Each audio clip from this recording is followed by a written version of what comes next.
Folks. ఆ ఒక్క కారణం వల్ల హీరోయిన్ వరలక్ష్మి యాక్టింగ్ ని వదిలేసి డైరెక్షన్ లోకి దిగడంతో అందరూ షాక్ కి గురవుతున్నారు.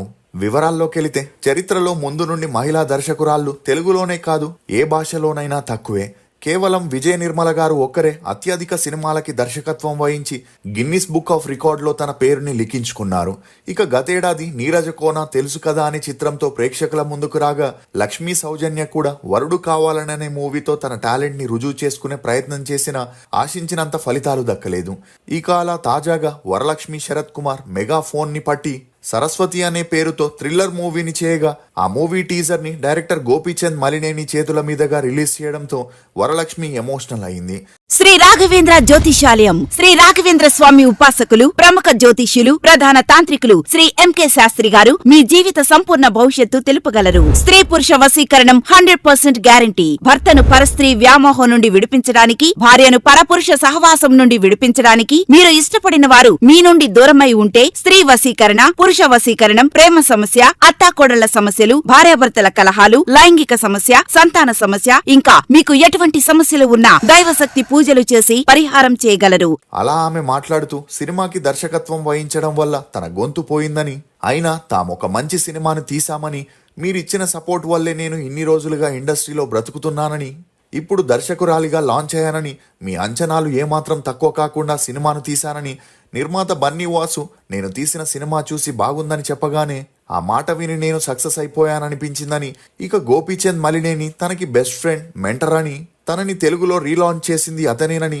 అతని వల్లే తాను ఈ రోజు ఇక్కడ ఉన్నానని, ఇది తనకి సెకండ్ లైఫ్ అని, ఎక్కువ టెన్షన్ వల్ల ఎమోషనల్ అవుతున్నాను అంటూ వరలక్ష్మి ఏడ్ చేసింది. ఇక అలా తను అంత ఈజీగా ఎమోషనల్ అవ్వదని, కానీ ఎప్పుడో ఒకసారి మనసారా ఏడ్ చేయడం తప్పు కాదని, ఒక అమ్మాయిగా ఇండస్ట్రీలో ఉండడం చాలా కష్టమని, ఎన్నో అవంతరాలని దాటుకొని ఇండస్ట్రీలో నిలదొక్కుకోవడానికి పోరాడుతున్న ప్రతి మహిళ కోసం తాను పోరాడుతానని, ఇండస్ట్రీలో మహిళలు ఎదిగేందుకు సహకారం ఇవ్వండి అంటూ ఎమోషనల్ అవ్వడంతో పక్కనే ఉన్న గోపీచంద్ మలినేని ఆమెను ఓదార్చగా, ఆ టీజర్ ని చూసిన నెటిజన్లు వరలక్ష్మి మొదటిసారి డైరెక్షన్ చేసిన చాలా బాగా మెచ్యూర్డ్గా చేసిందని, తప్పిపోయిన కూతురు కోసం ఇద్దరు తల్లులు పడే ఆరాటాన్ని చూసి ఎమోషనల్ క్రైమ్ సెంటిమెంట్ ని మిక్స్ చేసి ఆసక్తి పండేలా చూపించిందని, కాస్టింగ్, టెక్నికల్ టీం విషయంలో కూడా వరలక్ష్మి రాజీ పడకుండా ప్రకాష్ రాజ్, ప్రియమణి, నాజర్, రావు రమేష్, మురళీ శర్మ, కిషోర్, రఘుబాబు లాంటి సీనియర్లని బాగానే వాడిందని, మ్యూజిక్ డైరెక్టర్గా ఏకంగా తమన్నే తీసుకుందని నెటిజన్లు తమ అభిప్రాయాల్ని వ్యక్తం చేస్తున్నారు. ఇక ఈ సరస్వతి మూవీలో వరలక్ష్మి హీరోయిన్ గా నటించడంతో పాటు డైరెక్టర్ గా చేస్తూ ఈటీవీ విన్ తో కలిసి వరలక్ష్మి మరియు ఆమె చెల్లెలు పూజ ప్రొడ్యూసర్ గా వ్యవహరించడం గమనార్హం. ఇదిలా ఉంటే గతంలో బీజేయ, జీవిత రాజశేఖర్, సుచిత్ర చంద్రబోస్ లాంటి వారు డైరెక్షన్లో కొన్ని ప్రయత్నాలని చేశారని, కానీ వాటిలో రిజల్ట్ ఆశించినంత రాలేదని, ఇక వరలక్ష్మి హార్డ్ వర్క్ ని చూస్తే తాను ఆ హిస్టరీని బ్రేక్ చేసి కొత్త ట్రెండ్ కి శ్రీకారం చుట్టేలా ఉందనే వార్తలు వినిపిస్తున్నాయి. అసలు వరలక్ష్మి ఉన్నట్టుండి డైరెక్టర్ గా మారడానికి గల కారణాలేంటి?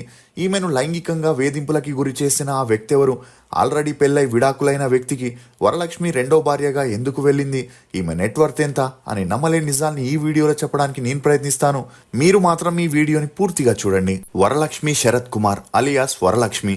ఈమె 1985 మార్చి 5న తమిళనాడులోని చెన్నైలో జన్మించింది. తండ్రి శరత్ కుమార్, తల్లి ఛాయ. ఈమెకి పూజ అనే చెల్లెలు కూడా ఉంది. ఇక ఈమె పుట్టేసరికి ఈమె తండ్రి శరత్ కుమార్ స్టార్ హీరోగా ఉండడంతో వీరికి ఆర్థికంగా ఎటువంటి సమస్యలు ఉండేవి కావు. అలా వరలక్ష్మి తన స్కూలింగ్ ని చెన్నైలోని సెయింట్ మైకల్ అకాడమీలో చదివింది. చదువుల్లో చురుగ్గా ఉన్న వరలక్ష్మి చిన్నప్పటి నుండి సినిమా అట్మాస్ఫియర్ లో పెరగడంతో తనకి కూడా హీరోయిన్ అవ్వాలనే ఇంట్రెస్ట్ ఏర్పడింది. కానీ ఈమె తల్లిదండ్రులు డిగ్రీ పూర్తయ్యాకే సినిమా ఇండస్ట్రీకి రావాలనే కండిషన్ పెట్టడంతో Hindustan college of arts and science లో బీఎస్సీ డిగ్రీని పూర్తి చేసింది. ఇక అలా తన కోర్స్ పూర్తవగానే శరత్ కుమార్ వరలక్ష్మిని ముంబైలోని అనుపమ కేర్ యాక్టింగ్ స్కూల్లో జాయిన్ చేపించారు. ఇదిలా ఉంటే శరత్ కుమార్ కంటిన్యూస్ గా తనే హీరోగా, ప్రొడ్యూసర్ గా మూవీస్ చేయడం, ఆ మూవీస్ అన్ని రిలీజ్ అయి ఫ్లాప్ అవ్వడం, అందుకు తోడు హీరోయిన్స్ తో ఉన్న ఎఫ్ఐఆర్స్ కారణంగా అప్పుల్లో కూరుకుపోయి ఒక స్టేజ్ లో అప్పిచ్చిన వారు ఇంటి మీదికి వచ్చి తరచూ గొడవ చేయడంతో ఈ విషయం తెలుసుకున్న రాధిక ఆ అప్పుల నుండి శరత్ కుమార్ ని బయటకు లాగింది. దీంతో అప్పటికే 2 సార్లు డివోర్స్ తీసుకున్న రాధికకి శరత్ కుమార్ తో ఉన్న పరిచయం కాస్త సన్నిహితంగా మారి వీరిద్దరూ కొన్ని రోజులు డేట్ చేశారు. అలా ఇద్దరి మధ్య మంచి అండర్స్టాండింగ్ రావడంతో పెళ్లి చేసుకోవాలనుకోగా, అందుకు శరత్ కుమార్ తన మొదటి భార్యకి విడాకులు ఇవ్వాలనుకున్న ఛాయా గారు తనకి విడాకులు ఇచ్చేందుకు రెడీగా లేకపోవడంతో గొడవ చేసి మరి 2001లో తనకి విడాకులు ఇచ్చేసి ఆ తర్వాత శరత్ కుమార్ రాధికని పెళ్లి చేసుకున్నారు. దీంతో వరలక్ష్మి అప్పటి నుండి తండ్రి ప్రేమకి దూరం అవుతూ మానసికంగా కృంగిపోయింది. ఇక అలా ఎప్పుడైతే ముంబైలో యాక్టింగ్ ట్రైనింగ్ ని కంప్లీట్ చేసి చెన్నైకి వెళ్ళిందో అప్పుడే 18 ఏళ్లున్న వరలక్ష్మి 2003లో శంకర్ డైరెక్షన్ చేసిన బాయ్స్ సినిమాలో ఆడిషన్ ఇవ్వగా డైరెక్టర్ శంకర్ ఆ మూవీలో వరలక్ష్మిని హీరోయిన్ గా సెలెక్ట్ చేసిన శరత్ కుమార్ మాత్రం ఆ మూవీ చేయదని శంకర్ ఇచ్చిన ఆఫర్ ని రిజెక్ట్ చేశాడు. అలా ఆ తర్వాత 2004లో ప్రేమిస్తే మూవీలో కూడా తనకి హీరోయిన్ గా ఛాన్స్ వచ్చిన ఆ స్టోరీ నచ్చక శరత్ కుమార్ రిజెక్ట్ చేశాడు. ఇక అలా 10కి పైగా మూవీస్ ని రిజెక్ట్ చేసి చివరిగా నయనతార భర్త విఘ్నేష్ శివన్ చెప్పిన పోడా పోడి స్టోరీ శరత్ కుమార్ కి బాగా నచ్చి ఆ మూవీని చేయడానికి గ్రీన్ సిగ్నల్ ఇచ్చాడు. అలా శంభు హీరోగా వరలక్ష్మి హీరోయిన్ గా ఆ మూవీని స్టార్ట్ చేయగా 2 ఏళ్లు ఆ మూవీ షూటింగ్ లండన్ లోనే జరగడంతో ఈ సమయంలో వరలక్ష్మికి శంభుకి మంచి పరిచయం ఏర్పడి ఆ పరిచయం కాస్త నిదానంగా సన్నిహిత్యంగా మారి వీరిద్దరు కొన్నాళ్ళు డేట్ చేశారు. కానీ అమ్మాయిల విషయంలో ఊసరవెల్లిలా మారే శంభు వరలక్ష్మితో ఉంటూనే హన్సికా మోట్వానీతో లవ్ ట్రాక్ నడపడంతో వరలక్ష్మి శంభుతో బ్రేకప్ చేసుకొని విడిపోయింది.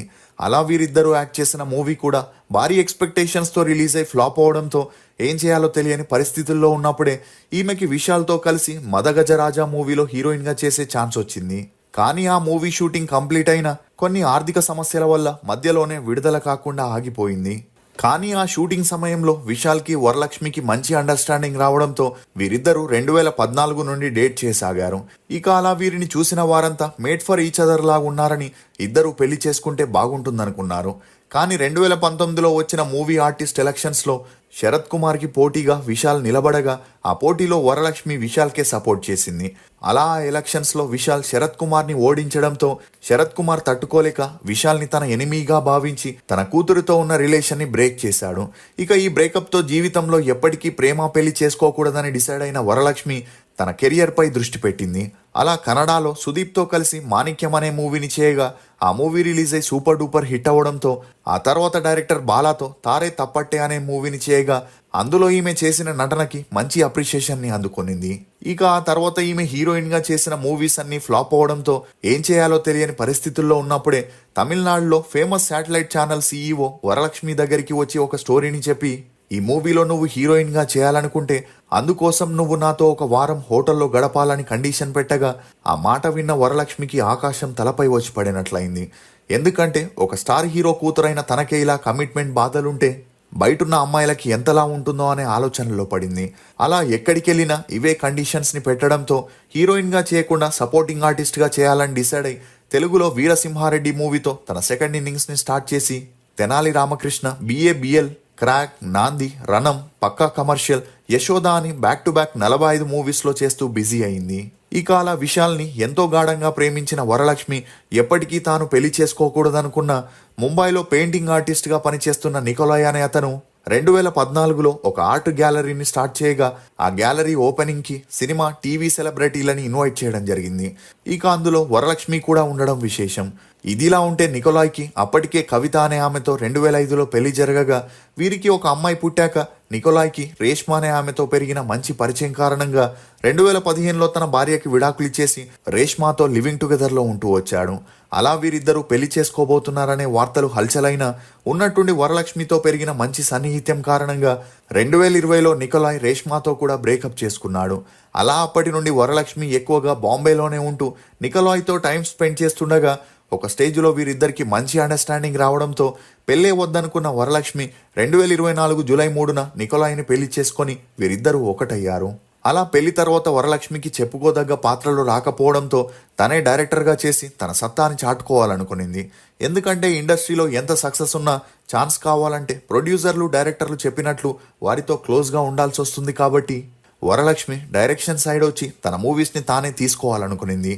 అలా తాజాగా ఈటీవీ విన్ మరియు తన చెల్లెలు పూజాతో కలిసి సరస్వతి అనే మూవీని ప్లాన్ చేయగా ఆ మూవీ షూటింగ్ని వేగంగా కంప్లీట్ చేసుకొని ఫిబ్రవరి 21న టీజర్ని రిలీజ్ చేయగా ఆ టీజర్ని చూసిన వారందరూ వరలక్ష్మి డెడికేషన్కి, వర్క్కి అప్రిషియేట్ చేస్తున్నారు. ఫోక్స్, ఒకసారి కింద పడి చూడు, నిన్నెత్తడానికి ఒక్క చేయి కూడా ముందుకు రాదు. ఓసారి పైకెగిరి చూడు, నిన్ను కిందికి నెట్టడానికి 100 చేతులు ముందుకొస్తాయి. ఇది ఫోక్స్ నటి వరలక్ష్మి శరత్ కుమార్ గురించి కొన్ని నమ్మలేని నిజాలు. ఈ వీడియో మీద మీ అభిప్రాయాన్ని కమెంట్ సెక్షన్ లో తప్పకుండా తెలియజేయండి. మేము చేసిన ఈ వీడియో మీకు నచ్చినట్లయితే ఒక లైక్ ద్వారా మీ సపోర్ట్ ని మాకు తెలియజేయండి.